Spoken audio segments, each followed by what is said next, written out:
Lyudmila Pavlichenko stood amidst the ruins of Odessa, her breath visible in the freezing morning air, eyes scanning the shattered streets with the cold, calculating precision that had earned her the name, the Lady of Death. Among German troops, each step she took was deliberate, measured, as though the very ground whispered the secrets of those who had walked it before, and she listened with the patience of a hunter, every brick, every shard of glass, every fallen shutter a possible vantage point, a possible hiding spot, a potential path to survival or death, because for Pavlichenko, every moment was life or death, and she knew that the slightest hesitation could cost her not only the mission but her life. And as she tightened the strap of her Mosin-Nagant across her shoulder, she thought of the countless nights she had spent calculating trajectories, memorizing enemy routines, predicting the movement of infantry with a mind honed like the finest instrument, every heartbeat synchronized with the whisper of the rifle, every muscle ready to react instantly, for she had learned early that the battlefield was not a place for indecision, it was a chessboard of smoke, rubble, and fear, and she was both queen and pawn, moving in ways her enemies could never anticipate, striking with terrifying precision, her eyes seeing not just the surface but the intent of those who crept, crawled, or marched below her line of sight, and the German soldiers, many of them barely out of their teens, trembled as rumors of her presence spread through their ranks like wildfire, a story whispered from trench to trench, from ruin to ruin. "If she sees you first, you will not see her at all," they said, and these words carried through Odessa's shattered boulevards, haunting the corridors of command as officers tried in vain to plan maneuvers against an enemy who existed more as legend than flesh, a phantom whose shadow could fall anywhere, who moved silently across rooftops and crumbling balconies, who seemed to vanish into smoke and ruin only to reappear where death awaited, and Pavlichenko, sensing the approach of a small German patrol, adjusted her position, lowering her body behind a half-collapsed wall, eyes narrowing, breath steady, finger resting lightly on the trigger, every sense extending beyond the limits of normal human perception, calculating wind, distance, movement, and the rhythm of the enemy's heart as she waited for the perfect moment to act, because she had understood long ago that the kill was not about violence, it was about control, about mastery, about asserting dominance over the battlefield through knowledge, patience, and discipline, and when the first soldier came into her line of sight, moving carelessly through the rubble, she exhaled, her heartbeat steady as she aimed, squeezed, and the rifle barked once, and he fell silently, a shadow among shadows. And she shifted instantly to the next target, her presence felt only in the sudden absence of life, the whispered panic spreading as the remaining Germans realized too late that the unseen sniper had struck again, and in the distance, her comrades watched from their positions, unaware that this single figure, young, determined, and unflinching, was changing the course of engagements, one precise shot at a time, while the city itself seemed to bend around her. The rubble and twisted metal forming a labyrinth of possibilities she navigated with ease, every ruined street and shattered wall a map of potential advantage, and the legend of Pavlichenko grew not because of fear, but because of the inevitability of her skill, the absolute certainty that wherever the Germans went, wherever they hoped to find safety, she could be there, unseen, observing, calculating, waiting for the perfect moment to strike, and this knowledge alone, the uncertainty of her presence, broke the morale of units, shattered plans, and forced entire patrols to avoid sectors she had been rumored to occupy, and as she moved to another position on the roofline, sliding silently across debris, she felt a surge of both adrenaline and calm, because she knew the rules of this deadly game, and every engagement, every kill, was a demonstration of mastery, a silent declaration that the battlefield belonged, for that instant, to her alone, and the young German soldiers, eyes wide and hands trembling, whispered her name in fear, and as the sun rose over the ruined city, casting long shadows through shattered windows and broken columns, she became more than a soldier, she became the embodiment of calculated death, of unstoppable precision, of inevitability, and her shadow stretched across Odessa like a specter, a force the enemy could neither predict nor outrun, and the very act of moving through the city became a performance of deadly artistry, every motion, every glance, every breath synchronized with the rhythm of war, because Pavlichenko had become not just a sniper, but a master of the battlefield, a living weapon, a presence that could not be measured by numbers or firepower, and the Germans, facing the unseen terror of her rifle, understood instinctively that they were no longer merely fighting soldiers. They were walking into the realm of a ghost, a hunter whose mind, body, and weapon were united in a single terrifying purpose, and this realization, as much as any bullet, began to shift the balance of engagements, instilling caution, hesitation, and dread into units that once moved with confidence, because the Lady of Death did not simply kill, she commanded the very psychology of the enemy, and in doing so, changed the landscape of war itself. Before we continue, please let me know, did anyone in your family fight in or live through World War II? Share their stories in the comments. Let's continue the story. As the morning light spread across Sevastopol, illuminating the jagged ruins of the city, Lyudmila Pavlichenko moved silently from one vantage point to another, her every step calculated with the precision of a predator stalking prey, for she understood that the terrain itself was as much a weapon as the Mosin nagant resting lightly against her shoulder. Rubble-strewn streets became her labyrinth, shattered buildings her fortress, and the echoes of distant artillery created a rhythm she learned to interpret, each rumble a signal of enemy movement, each distant scream a warning of advancing patrols, and as she crouched behind a collapsed wall, eyes scanning the horizon, she remembered the countless hours spent training, studying maps, memorizing German patrol patterns, and simulating engagements in her mind so that when the moment arrived, her reactions would be instantaneous, almost preternatural. Because Pavlichenko's skill was not born solely of talent but of relentless preparation, discipline, and an unflinching will, and now, with the city in chaos and German infantry attempting to advance through narrow streets and crumbling avenues, she could strike with impunity, her presence turning the environment into an extension of herself, and when a group of soldiers crested a distant mound, unaware of the sniper above, she raised the rifle, aligned the crosshairs with flawless timing, and dispatched the first with a single, decisive shot, the crack of the rifle slicing through the cold air, a herald of imminent danger that sent the remaining men into disarray, scattering into cover and triggering the instinctive fear Pavlichenko had cultivated in the minds of her enemies through months of relentless hunting, and as she shifted her position to another rooftop, sliding across broken tiles and jagged concrete, she felt the familiar tightening of focus that preceded every engagement, a convergence of adrenaline, calm, and heightened senses that made her acutely aware of every movement in her field of vision. Every shadow that could conceal a soldier, every glint of metal that might betray a hidden gun, and in that instant, she was no longer merely a woman or a soldier, she was the embodiment of inevitability, the ghost that haunted the Germans' dreams, and as radio transmissions crackled faintly from command posts far behind enemy lines, reporting confusion, disarray, and inexplicable casualties, Pavlichenko moved silently across the cityscape, striking where least expected, exploiting every weakness, every hesitation, every moment of panic, because she knew that warfare was as much psychological as physical, and each precise shot she fired reinforced the legend that had begun to precede her, forcing entire platoons to avoid sectors she might occupy, altering tactics, and slowing advances, while her comrades, unaware of her exact position, marveled at the effectiveness of a single sniper who could paralyze an entire enemy force through presence alone. And as she reloaded, keeping low behind shattered walls and twisted iron, she thought of the countless civilians caught in the crossfire, the way the war tore apart their lives, yet she reminded herself that her role was singular, focused, necessary, for in eliminating the advancing enemy soldiers with speed and precision, she saved lives not only of her fellow soldiers but also of innocents trapped amidst the rubble, and as afternoon approached, the city became a mosaic of smoke, dust, and echoes of distant explosions. A living map of war where Pavlichenko navigated with the uncanny intuition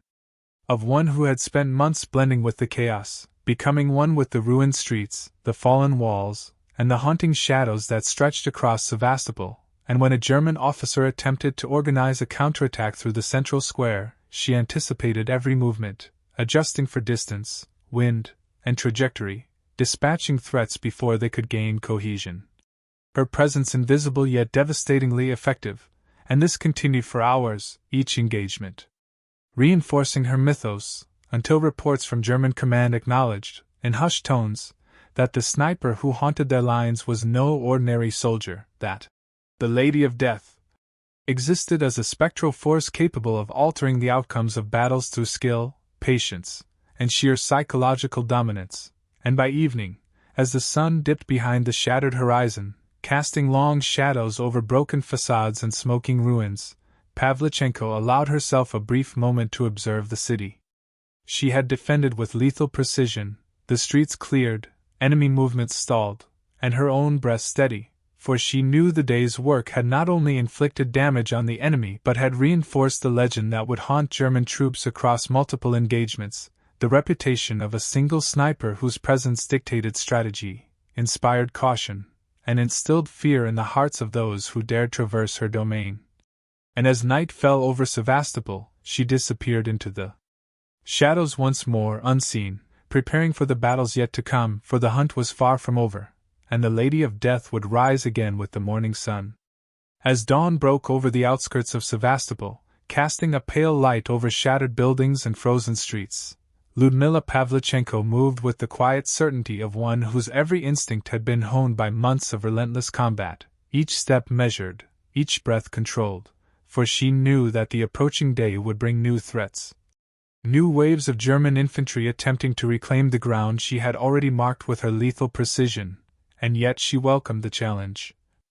feeling a deep connection to the land itself, as though the ruins, rubble, and twisted remnants of once proud buildings were allies whispering guidance to her trained senses, directing her toward positions of advantage. And as she positioned herself atop a crumbling rooftop, surveying the streets below with binoculars, she noted the patterns of enemy movement, the timing of patrols, and the subtle tells of soldiers unaware they were walking into a deadly trap. And when a small unit emerged from a side alley, she raised her rifle, adjusted for the distance, the slight wind, the angle of the sun, and fired a single shot that struck true, the soldier falling instantly as the others froze in shock, scanning for the unseen assailant, their panic spreading like wildfire. And Pavlichenko used the confusion to her advantage, slipping silently to a new vantage point, her heart steady, mind sharp, muscles coiled yet relaxed, embodying the perfect balance of patience and explosive action. Knowing that a single lapse could end her life, and every calculated movement she made amplified her growing legend among German forces, for rumors of the Lady of Death had already begun to spread across radio channels, whispered among troops in fear, documented in after-action reports with trembling hands, and commanders convened in heated discussions trying to understand the inexplicable losses. Yet none could anticipate her next strike, none could predict her position, for Pavlichenko's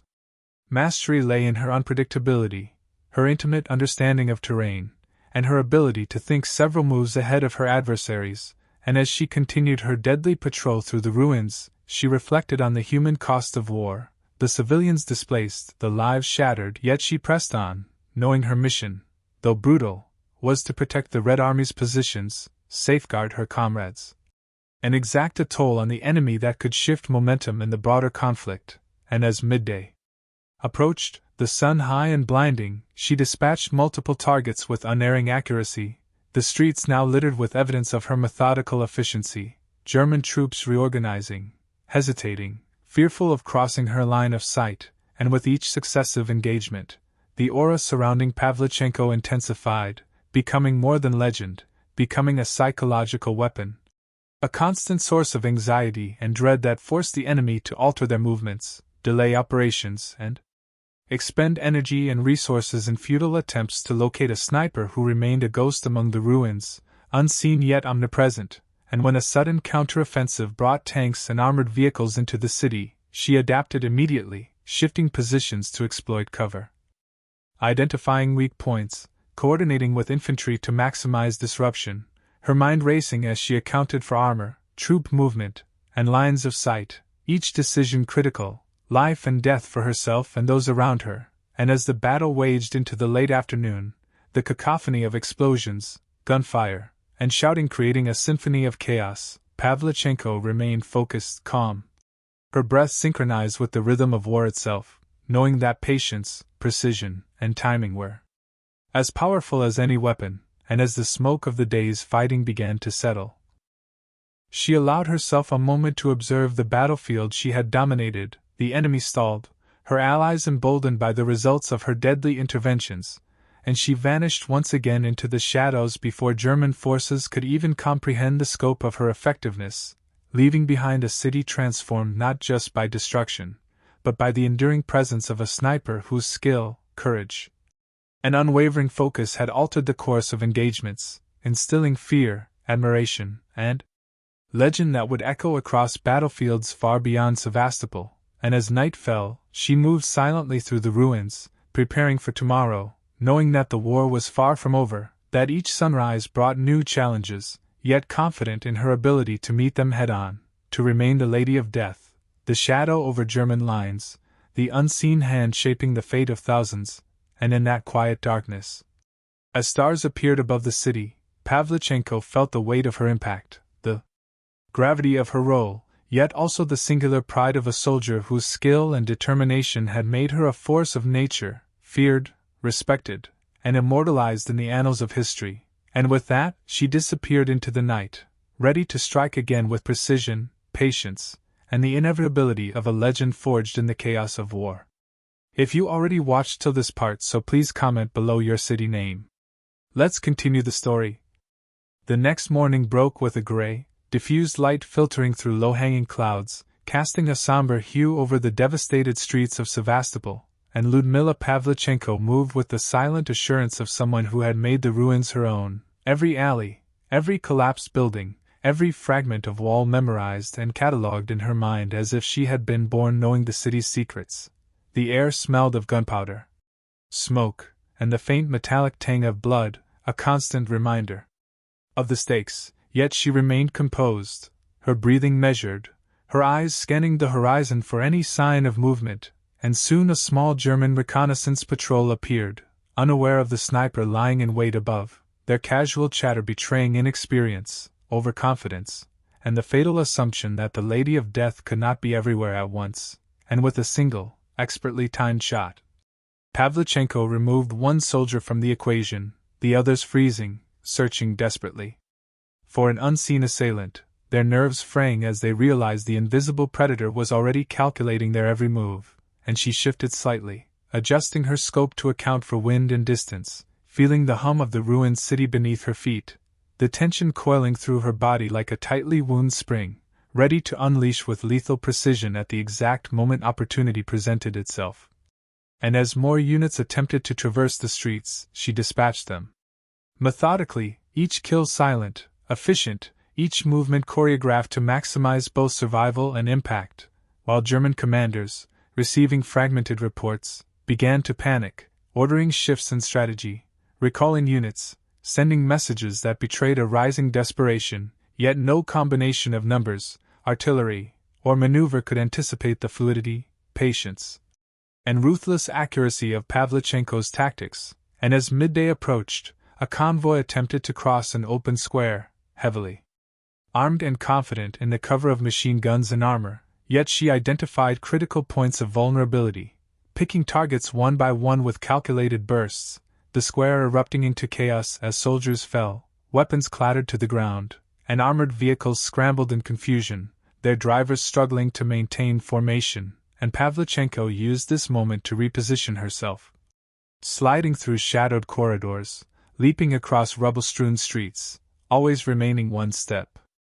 ahead of the enemy, her mind processing variables at a speed that bordered on instinctive genius, anticipating flanking maneuvers, accounting for potential reinforcements, and exploiting every weakness the Germans revealed under pressure. And while the city burned around her, she remained a symbol of relentless precision, a phantom in the ruins whose impact extended beyond the immediate battlefield, forcing German forces to operate cautiously, to second-guess every patrol, every movement, every decision, and in that careful hesitation, she had already secured the upper hand, not just through firepower, but through psychological domination, an invisible hand shaping the enemy's behavior, dictating tempo and forcing fear into the hearts of seasoned soldiers. And when artillery suddenly began pounding the streets, she adapted instantly, using debris for cover. Exploiting the smoke and vibration to conceal movements, carefully timing her shots so that each enemy target was neutralized at the most strategic moment, ensuring maximum disruption with minimal exposure, and as the afternoon sun waned, the battlefield resembled a tapestry of destruction, yet in the midst of chaos, Pavlichenko moved with elegance and control.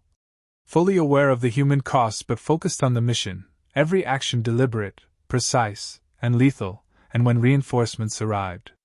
to support the Red Army's defensive line, she coordinated silently, adjusting fire, marking threats, and positioning herself to cover her comrades, her presence a force multiplier that allowed a smaller, outnumbered unit to hold positions against a numerically superior force, and as dusk fell, the shadows lengthened across the shattered city, the faint cries of the wounded and retreating German soldiers echoing through alleys. Pavlichenko found a moment of stillness, her pulse slowing slightly.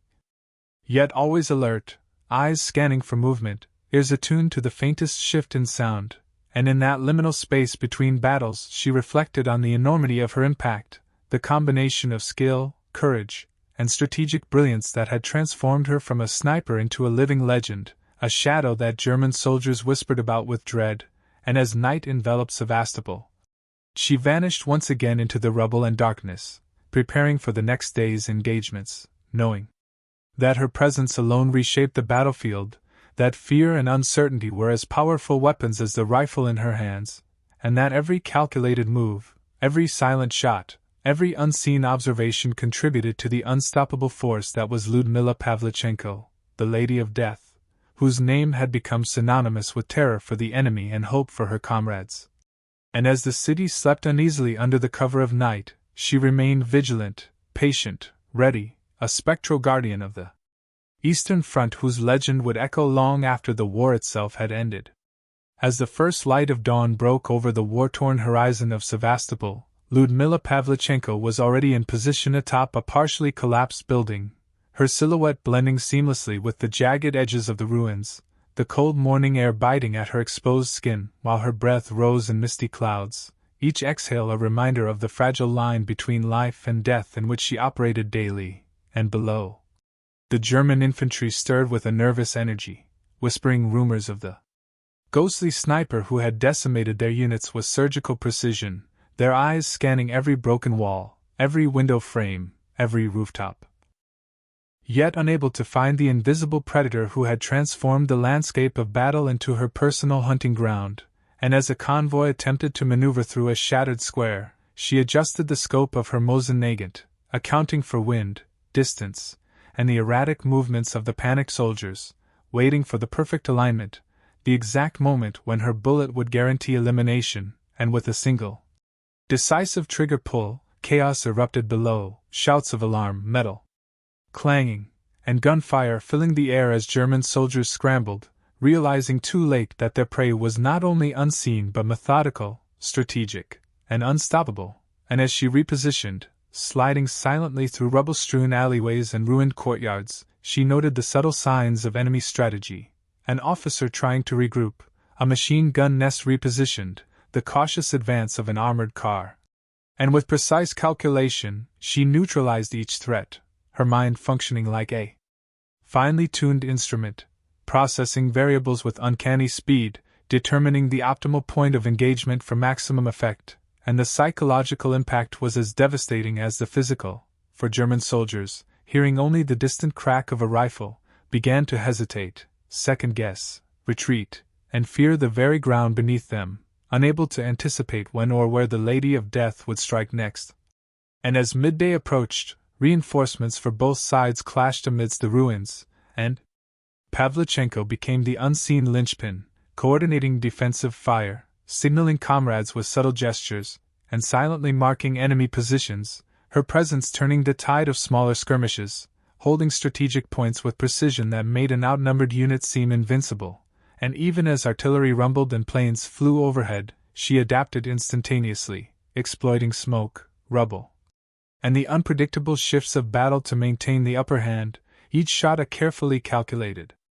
expression of lethal artistry, each movement a blend of instinct, experience, and cold strategy, and German commanders, frustrated and bewildered, began to realize that no matter the number of troops, vehicles, or artillery they deployed, they could not overcome the combination of patience, intelligence, and precision that Lyudmila wielded, and as the sun dipped low, casting long shadows over the shattered city, she paused momentarily to observe the aftermath of her latest engagement. The streets littered with fallen soldiers and destroyed equipment, yet her focus remained unwavering, aware that the battle was never truly over, that every calculated strike, every silent reposition, and every unseen observation contributed to a larger campaign of attrition against an enemy forced into caution, hesitation, and fear, and in that quiet reflection, she understood that her impact extended beyond the immediate kill count. She was reshaping the battlefield, altering enemy behavior, and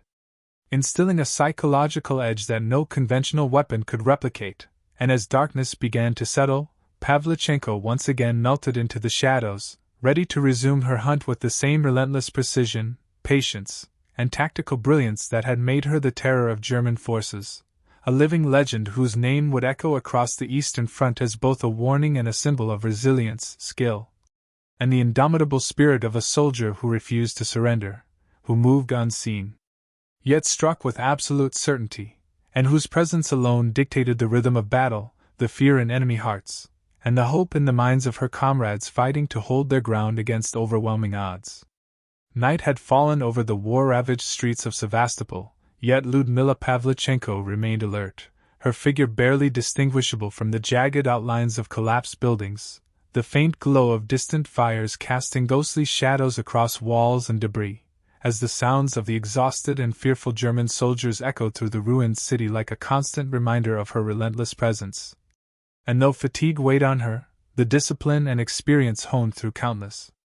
battles allowed her to move silently, repositioning to vantage points that gave her a complete view of strategic choke points and enemy concentrations, every step calculated, every movement deliberate, while memories of fallen comrades and the faces of civilians caught in the crossfire reminded her of the stakes, reinforcing her resolve to continue the fight, to hold the line,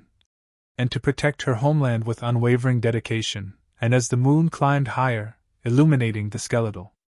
remains of the city in silvery light, she identified a new threat, an approaching patrol attempting to flank her position, its movements cautious yet methodical, unaware that a single misstep would seal its fate. And with practiced precision, she took aim, adjusted for the distance, wind, and sway of her perch, and fired, each shot landing with lethal effect, silencing the patrol and sending ripples of fear through the remaining units,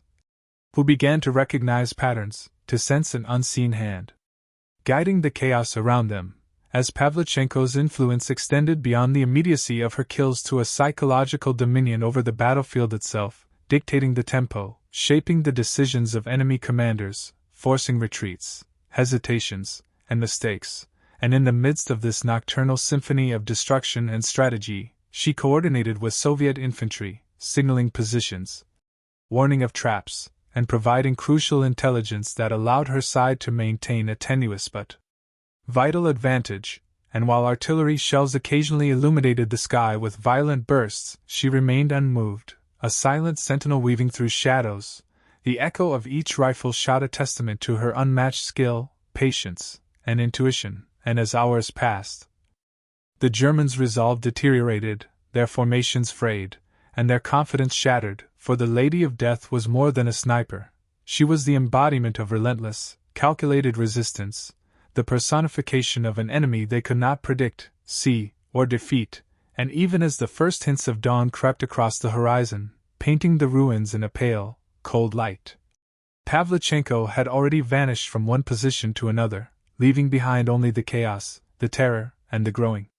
legend of a sniper who could not be pinned down, whose influence shaped entire engagements, whose presence alone inspired her comrades and paralyzed her foes. And when the smoke and dust of battle finally settled, the reports were unanimous. Sectors once patrolled confidently by German forces were now abandoned, fear dictating every decision, hesitation marking every movement.